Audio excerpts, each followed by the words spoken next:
Hey there, welcome to Paper Muse. Today I thought that I would show you how to make envelopes out of coloring book pages. Now I love to use watercolor when I'm coloring pages, but I also like to use markers as well and have a really nice bright look. Now I use these envelopes to send out RAK, which is Random Acts of Kindness. I enjoy it. It's a lot of fun. All I think about is when I'm putting them together is that perhaps, maybe, hopefully, I will put a smile on someone's face when they receive something like this in the mail. So basically what I do is I fold down the sides. Now this is not like an amazing envelope. It's just a basic envelope. And then I fold down this side.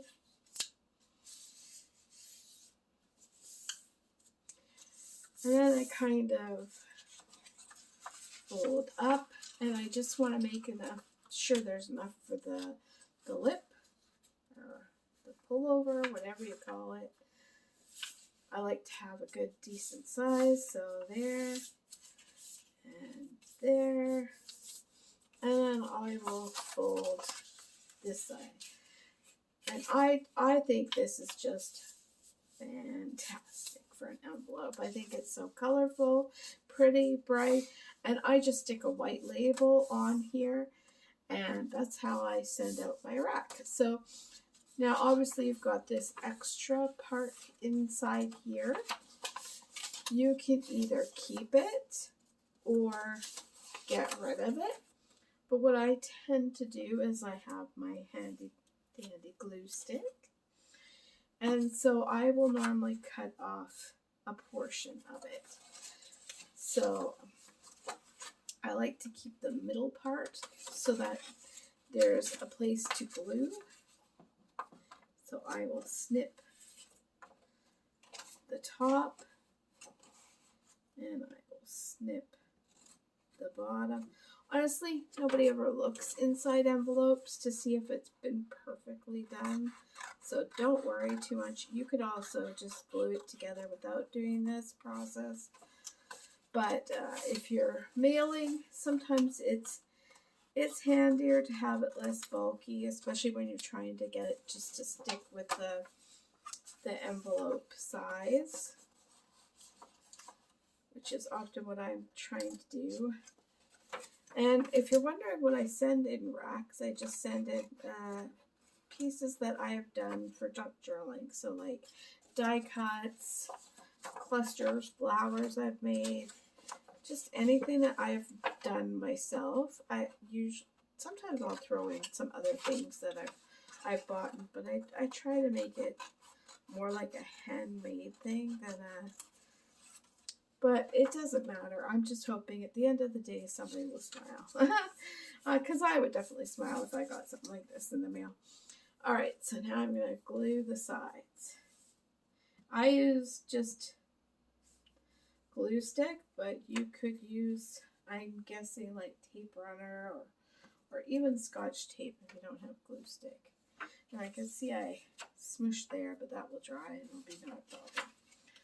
Alright. And there we go.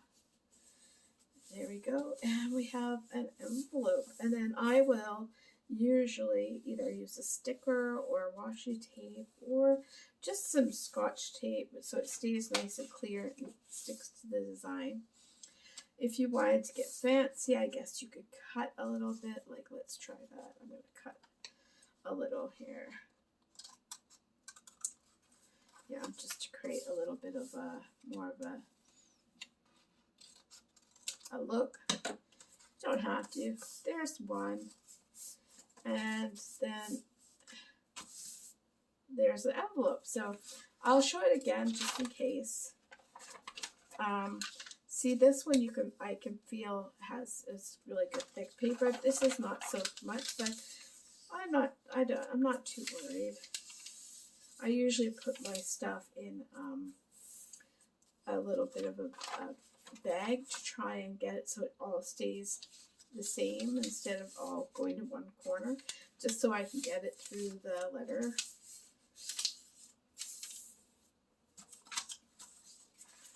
And then I fold it up.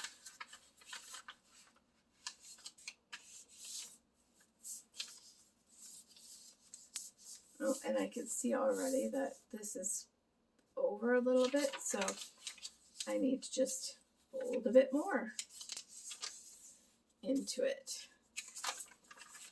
And there we go. It matches the edge now. And then I'll fold that. And then you can either just glue these pieces together, which I will show this time because it's thinner paper, so it doesn't matter so much about getting the weight down. And there you go. It sticks together right there. And then you fold that and you've got yourself a nice envelope. But I really like the colorful ones. I'm going to have to think about that. And obviously, watch when you're gluing. I'm just a klutz. But it doesn't matter. It will dry and it will still look good. So yeah, just a white label on there, and then I can mail it out, because random acts of kindness are usually you don't put your return address. Sometimes you do. And then as long as you put a stamp, never put tape over the stamp, just to let you know. I went to the post office in Canada Post, I'll let you know, and I asked them, I showed them these envelopes, and I said, hey, can I mail this out? And they said, yeah, of course you can, but don't ever put tape over the stamp. It has to be able to imprint on the stamp. That's about it, and there you go. You got some really cheap and fun ways to share your coloring pages. Have a great day. See you on the next one. Thanks for stopping by.